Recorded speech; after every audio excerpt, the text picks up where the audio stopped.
여러분, 여러분들이 기도해 주신 그 시간 동안 10박 11일이었습니다.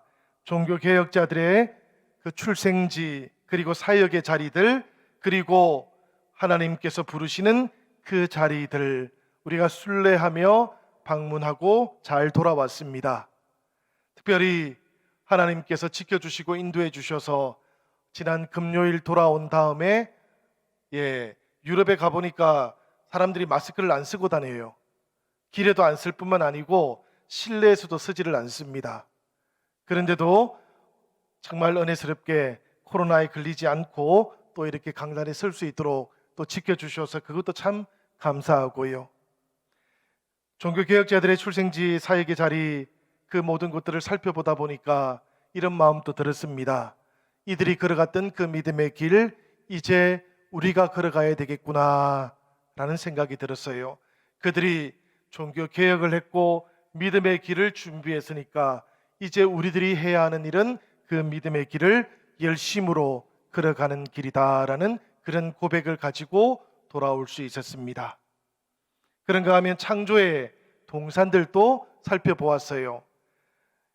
체코프라를 통해서 우리 후스의 유적을 살펴본 다음에 우리가 알프스로 가게 되었는데요. 그곳에 가서 하나님의 동산들을 살펴보는 동안에 하나님의 은혜와 뜻이 이 세상을 향하여 얼마나 견고하게 펼쳐지고 있는가 하는 것도 깨달을 수가 있었습니다. 그런데 여러분, 그렇게 돌아보고 있다 보니까 이 창조 세계의 모든 것들을 담고 있는 사람들 생각이 자꾸만 났습니다. 사람들의 생각이 나다 보니까 우리 영신 성도들의 생각이 자꾸만 떠올랐고요. 그래서 그런 다짐도 하게 되었던 것입니다. 다음에는 우리 성도들하고 꼭 같이 가야 되겠다. 우리 성도들하고 지나와야 그 모든 길을 통해서 함께 나눌 수가 있고 함께 은혜를 우리가 주고받을 수 있겠구나라는 그런 생각도 하게 되었던 것이지요. 여러분들 만나 뵙게 되어서 다시 반갑습니다. 우리 오늘 하나님께서 우리들에게 또 추석 명절 주일도 하게 주셨는데요. 한 해의 삶을 돌아보니까 하나님께 감사드리는 마음만 가득합니다. 그지요? 우리 이 시간에 예배를 드리면서 한번 저 따라서 인사를 한번 해보지요. 첫 번째는 하나님께 인사를 하겠습니다. 하나님 감사합니다. 그렇습니다, 여러분. 그 다음에 우리 성도들 서로를 위해서도 우리가 인사하면 참 좋겠습니다. 성도 여러분 감사합니다. 성도 여러분 감사합니다. 그렇습니다, 여러분. 우리가 이 시간에 하나님께도 그리고 성도들에게도 감사합니다 이렇게 인사를 나누었어요. 그런데 이 감사합니다라는 말이 사실은 기적의 언어라고 합니다. 이 말을 하는 동안 우리 마음이 변화되기 때문이고요. 이 말을 듣는 사람들 마음속에도 용기를 주기 때문입니다. 생각만 하고 있을 때에는 뭐 그런 일이 정말 일어날까 싶겠지만 실제로 이 말을 하고 나면 마음속에 변화가 생겨요. 그리고 이런 말을 듣게 되면 다시 일어설 용기도 가지게 됩니다. 그래서일 겁니다. 유럽 다녀오는 동안 다시 한번 말 끝마다 당케라는 말을 듣기도 했고 그라치아스라는 말을 듣기도 했어요. 유럽 사람들은 모두가 다 이 말이 기적의 언어다라는 것을 알고 있는 것이지요. 우리 성도들도 잘 알고 있습니다. 하나님을 향해서 감사합니다라고 말하는 동안에 내 안에 새로운 힘이 공급되고 있다라는 것을 느끼기 때문이고요. 성도들 향해서 감사하다라고 말씀하시는 동안에 마음으로부터 용기가 솟아나는 것도 체험하기 때문입니다. 이번 우리 추석 감사 예배 때에는 이 감사가 주는 은혜가, 기적이 여러분들의 모든 삶 가운데 함께 하시기를 기원드립니다. 여러분, 우리가 주변을 살펴볼 뿐만 아니라 성경의 말씀을 살펴보아도 감사라는 것, 이것이 얼마나 중요한 것인지를 깨닫게 되어 있어요. 우리가 성경의 말씀을 보면 은혜라는 말이 나오지요. 이 은혜라는 말이 카리스라는 말이에요. 그런데 이 은혜에 응답하는 것, 이것을 뭐라고 말하는가 하면 유카리스토스라고 말해요. 카리스에 대해서 응답하는 것이다 라는 뜻입니다. 그러니까 하나님의 은혜에 응답하는 것, 이것을 감사라고 부르는 것이지요. 여러분, 우리가 다시 한번 이 감사의 마음을 잘 회복하는 그런 추석이 되면 참 좋겠습니다. 우리가 저 스코틀랜드 에든버러에 가면 휘테 목사님에 대한 이야기를 자주 듣게 됩니다. 이 목사님께서는 매주일 설교를 할 때마다 그 한 주간에 있었던 가장 감사할 조건들을 먼저 기도하신다 그래요. 한 번은 그 에든버러 지역에 태풍이 찾아왔어요. 많은 피해를 입었고 최악의 한 주간을 보내게 되었는데 성도들이 그런 생각을 했습니다. 이번 주일만큼은 아무런 감사의 조건을 찾을 수 없겠지. 그런데 목사님께서 그날 아침에도 설교를 시작하면서 감사의 기도를 먼저 하게 되었습니다. 그런데 그때 감사의 내용은 이런 내용이었다 그래요.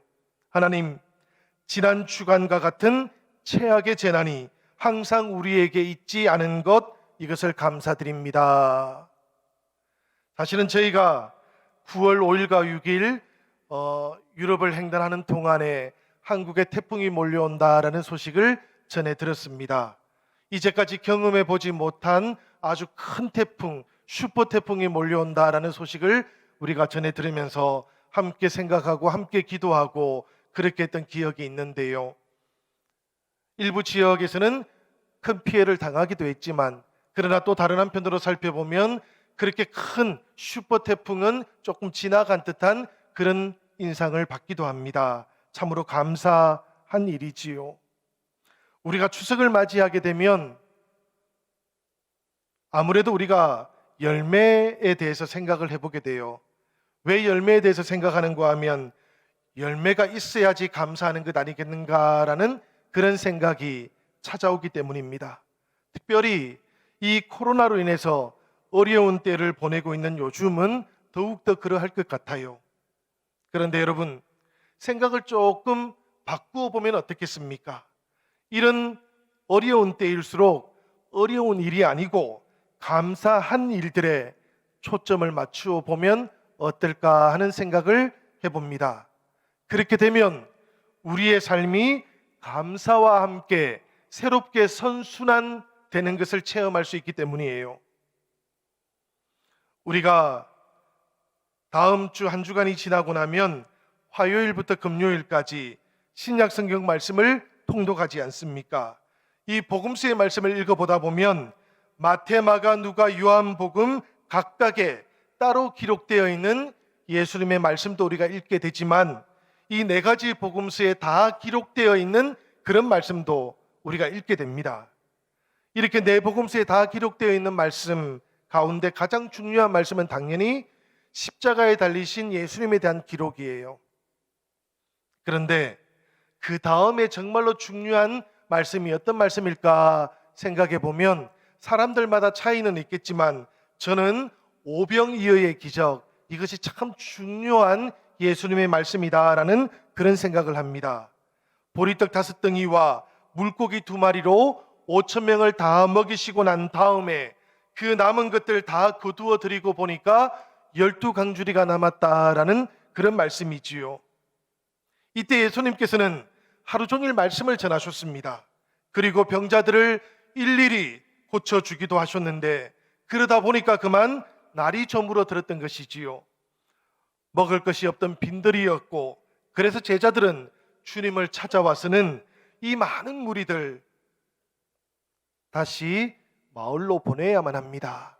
빨리 마을로 돌려보내서 먹을 것을 사 먹도록 해야만 되겠습니다라고 그렇게 이야기를 했어요. 그런데 여러분, 제자들이 찾아와서 그렇게 말할 때 예수님께서는 무엇이라고 대답했는지 혹시 기억들이 나십니까? 예수님께서는 제자들에게 그러지 말고 너희가 먹을 것을 주어라 이렇게 말씀을 하셨어요. 이런 말씀을 하실 때 그때 실상이 어떠했을까요? 제자들의 손에는 어린아이가 가지고 온 도시락 하나밖에 없었습니다.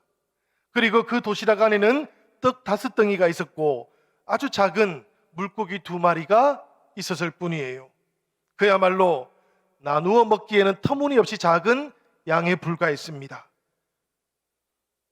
그런데도 불구하고 예수님은 그 다음에 어떤 행동을 하셨는가 하면 그렇게 수없이 많은 사람들을 그룹을 지어가지고는 들판에 앉히셨어요.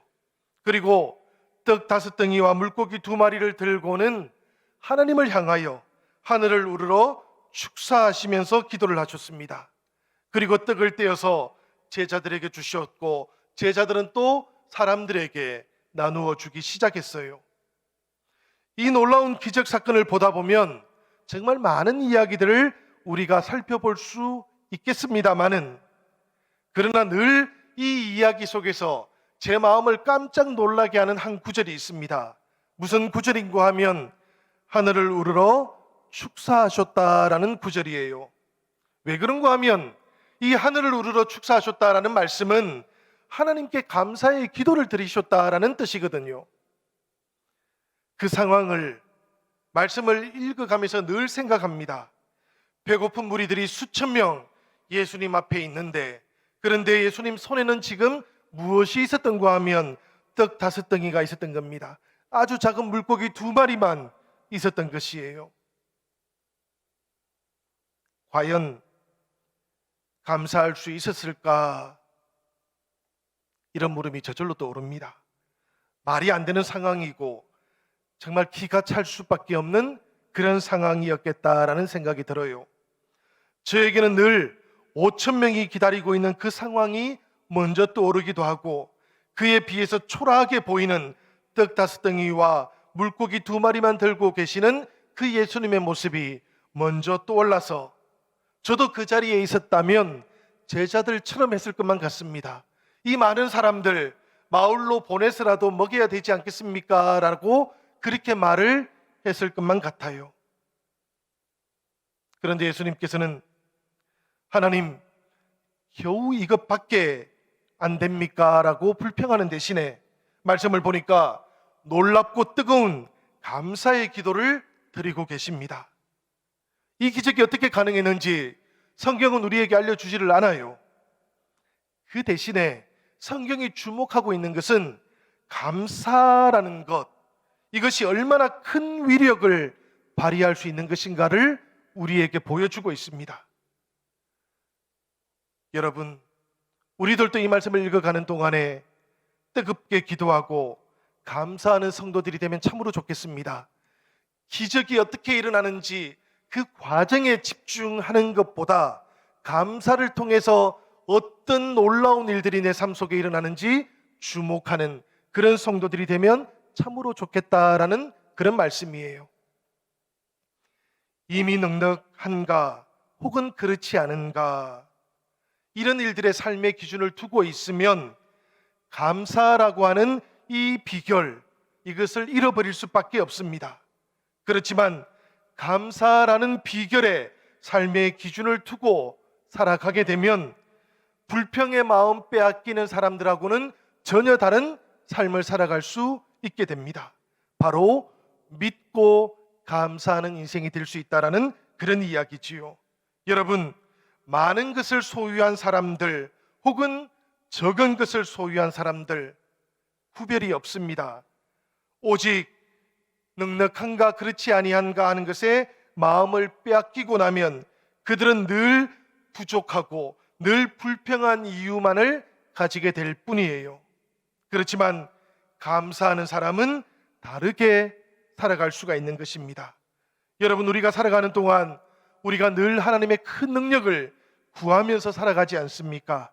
우리 영신 성도들 모두가 다 하나님의 큰 은혜와 기쁨을 응답받으시면서 맛보면서 그렇게 살아가시기를 기원드립니다. 그렇지만 동시에 여러분, 우리가 이렇게 하나님의 큰 은혜와 그 능력을 구하신다면 이 은혜와 능력이라고 하는 것이 감사를 통해서 나에게 찾아온다는 것도 잊지 말고 기억할 수 있기를 부탁드립니다. 사실 우리는 이것을 잘 체험하지는 못하지요. 감사가 능력이 임하는 통로가 된다라는 것, 감사가 은혜와 기쁨의 마중물이 된다라는 것, 그러나 이 추석 감사주일에는 우리가 다시 한번 체험하는 그런 은혜를 누릴 수 있기를 기원드립니다. 이것이 신앙의 비밀이거든요. 비밀이기 때문에 다 설명할 수는 없습니다. 그렇지만 신앙의 비밀이기 때문에 신앙을 가지고 있는 사람들, 신앙으로 살아가는 사람들은 이 비밀을 또한 경험할 수도 있는 것입니다. 그래서 우리 장로교의 창시자이기도 했던 존 칼빈은 감사라는 것에 가장 강력한 위력이 있다라고 늘 반복해서 우리에게 알려주었던 것이에요. 여러분들의 삶 가운데 이 감사라는 것이 가장 큰 능력으로 체험되는 은혜가 임하기를 기원드립니다. 예배드리는 매 주일이 사실은 이런 은혜와 능력을 체험하는 날들이기도 하지요. 한 주간 우리가 살아가는 날들을 생각해 보면 우리는 늘 감사하는 날들로 이 시간들을 채워갑니다. 그렇다면 주일은 어떻겠습니까, 여러분? 이 주일은 이렇게 감사하는 마음들이 다 모이는 날입니다. 그렇게 모여서 함께 하나님께 은혜에 감사하는 날이 바로 주일인 것이지요. 성도들은 이것을 다 잘 알고 있습니다. 그러니까 주일에 교회에 오실 때에는 감사가 충만해져서 모이는 것이에요. 그렇지 못한 삶을 살았던 성도들이라고 할지라도 이 주일을 보내시고 나면 기쁨과 감사가 넘쳐서 세상 속으로 파송받아야 할 줄로 믿습니다. 여러분, 우리 영신교회는 이렇게 감사와 기쁨의 교제가 넘치는 교회가 되면 참으로 좋겠습니다. 하나님을 깊이 교감하시고 그분의 기쁨에 더욱더 깊이 참여하시는 성도들 되시기를 축원드립니다. 이 하나님의 은혜를 깊이 있게 깨닫고 나면 성도들은 마음으로부터 솟아나오는 은혜에 비로소 응답을 할 수 있게 돼요. 하나님 감사합니다 라고 고백할 수 있게 된다라는 그런 뜻입니다. 성경은 이렇게 하나님을 향하여 감사하는 것, 이것을 뭐라고 부르는가 하면 유로기아라고 불러요. 하나님 향해서 찬사를 드립니다. 하나님 향하여 찬양합니다. 하나님 향하여 감사를 드립니다 라는 그런 뜻입니다. 오늘 우리가 봉독했던 고린도서 9장 5절의 말씀인데요, 이 말씀 우리 같이 한번 읽어보도록 하겠습니다. 고린도서 9장 5절 말씀 다 같이 읽겠습니다. 그러므로 내가 이 형제들로 먼저 너희에게 가서 너희가 전에 약속한 연보를 미리 준비하게 하도록 건면하는 것이 필요한 줄 생각하였노니 이렇게 준비하여야 참 연보답고 억지가 아니니라. 이 말씀을 보니까 여러분 어떤 말이 나옵니까? 연보라는 말이 나오지요. 그리고 끝부분에는 보니까 참 연보답다라는 말도 나옵니다. 이 말을 성경이 단순하게 헌금이라고 번역하지 않는 것에 우리가 주목해야 되지요. 유로기아, 하나님을 향한 찬사라고 그렇게 번역하고 있다는 것을 꼭 기억하시기를 바랍니다.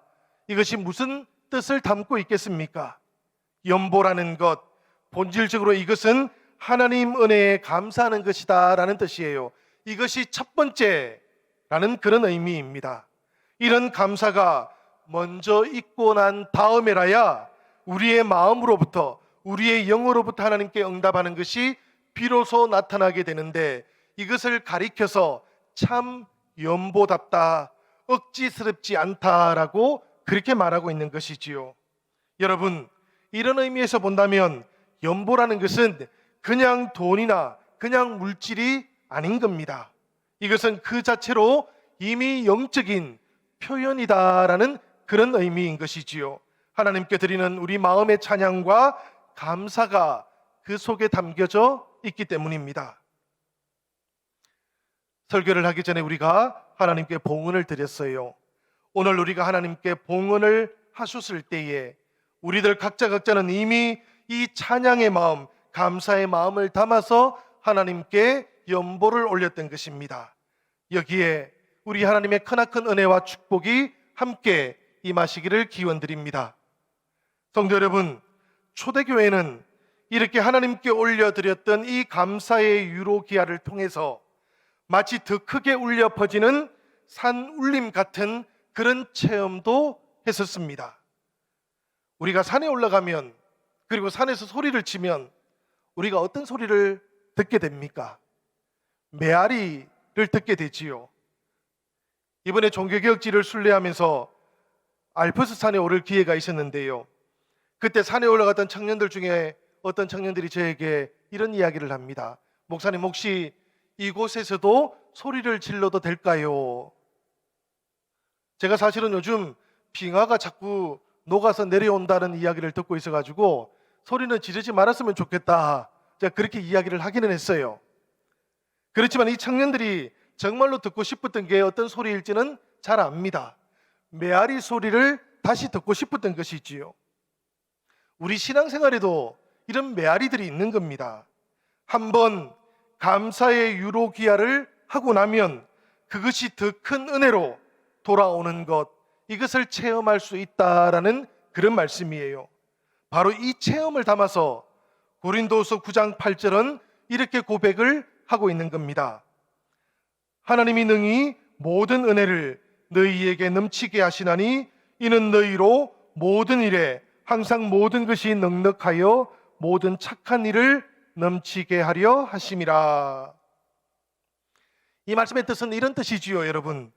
하나님께서는 너희들이 항상 너희 자신을 위해서 충분히 가지도록 하실 뿐만 아니라 또한 다른 사람들을 위하여 충분히 선한 일을 할 수 있을 만큼 충분히 너희에게 선물하실 능력을 가지고 계시다라는 이런 뜻입니다. 하나님은 우리를 위해서도 충분한 능력을 가지고 계시고요, 우리가 선한 일을 하고자 할 때에는 그 선한 일을 할 수 있도록 우리를 충분하게 채워주시는 분이시다라는 그런 뜻이에요. 그러니까 우리가 선한 마음을 가질 때에 하나님께서 계속해서 우리 안에서 이 선한 일들이 메아리 칠 수 있도록 그렇게 역사해 주시는 하나님이시다라는 그런 뜻이지요. 바로 이런 은혜의 메아리처럼 더욱더 크게 공명하시는 그 하나님 은혜를 우리가 체험하는 이 추석 명절이 되기를 바랍니다. 리빙스톤이라는 사람이 있어요. 아프리카의 복음의 문을 열었던 아주 놀라운 선교사였습니다. 그런데 이 리빙스톤에게는 아주 독특한 신앙의 출발점이 하나 있습니다. 아주 어렸을 때 어느 시골의 추수감사절 예배를 드리다가 이 교회가 아프리카의 선교의 문을 열기 위해서 헌금을 하게 되었는데요, 그때 이 리빙스톤은 그 연보대 위에다가 자신의 몸을 그냥 털썩 얹어버린 것입니다. 봉헌위원이셨던 분이 왜 이렇게 하느냐 이렇게 물어보았더니만 자기는 지금 아직 어리기 때문에 돈이 없어서 하나님께 자신의 몸을 드린다라고 이렇게 고백을 했던 것이지요. 이것이 이 리빙스톤의 신앙의 뿌리였던 것입니다.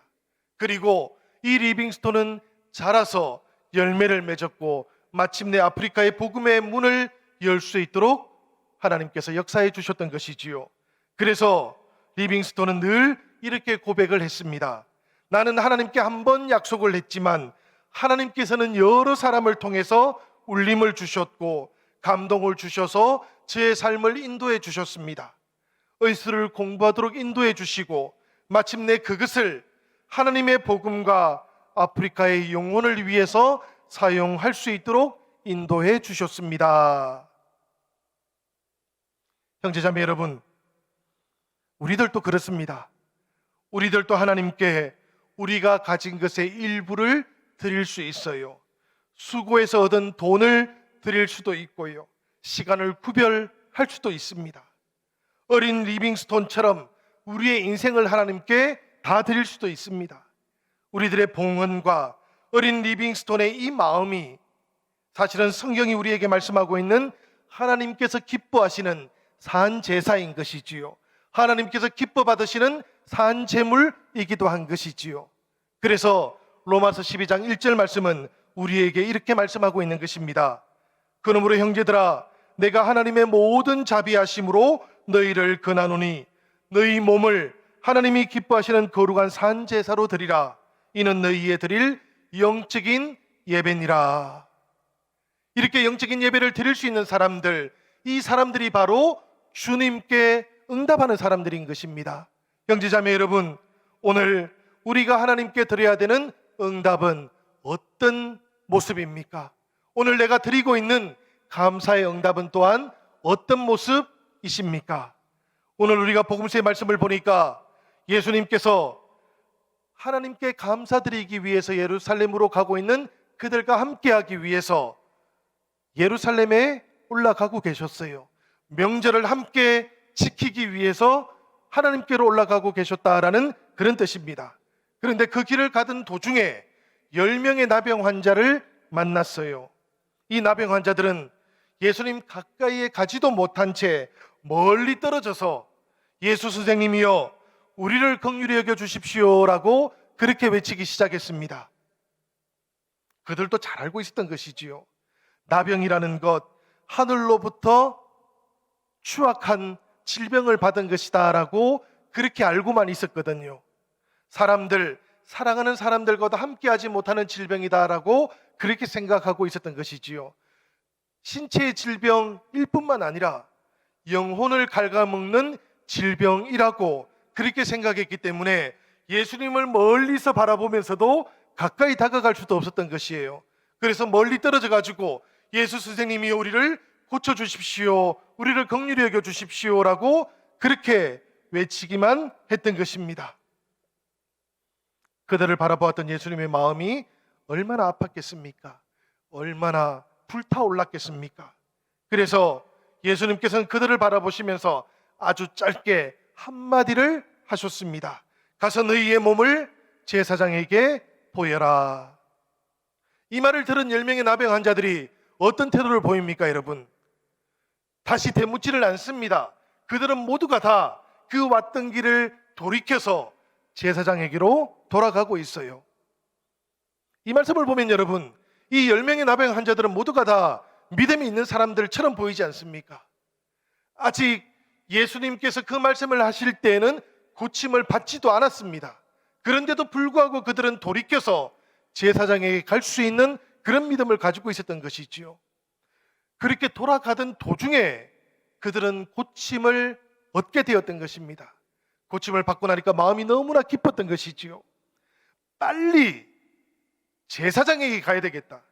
정서를 얻어가지고 사랑하는 내 가족들에게 가야 되겠다라고 생각하면서 이 10명의 나병 환자 가운데 9명은 길을 재촉했습니다. 그런데 여러분, 이 10명의 나병 환자 가운데 한 사람은 태도가 달라요. 자세가 달랐어요. 이 한 사람을 특별히 성경은 우리에게 사마리아 출신의 사람이라고도 알려주고 있습니다. 제사장에게 달려가서 질병이 나았다라는 것, 그 정서를 받는 일이 너무나 중요했고, 집으로 달려가서 사랑하는 가족들 만나는 것도 너무나 중요했지만, 그보다 먼저 해야 할 일이 있다라는 것도 이 사람은 깨달았던 것입니다. 가장 먼저 큰 소리로 하나님께 감사의 응답을 드렸고요, 그 다음에는 예수님께 달려와서 엎드려 감사의 유로기아를 올려드렸어요. 이 사람을 향하여 예수님께서 무엇이라고 말씀하셨습니까? 10사람이 다 깨끗함을 받지 아니하였느냐? 9은 어디에 있느냐고. 이 이방인 외에는 하나님께 영광을 돌리러 돌아온 사람이 한 사람도 없는 것이냐고 이렇게 되물으셨던 것입니다. 사랑하는 여러분, 이 물음의 의미가 어떤 의미겠습니까? 어떤 뜻을 가지고 있겠습니까?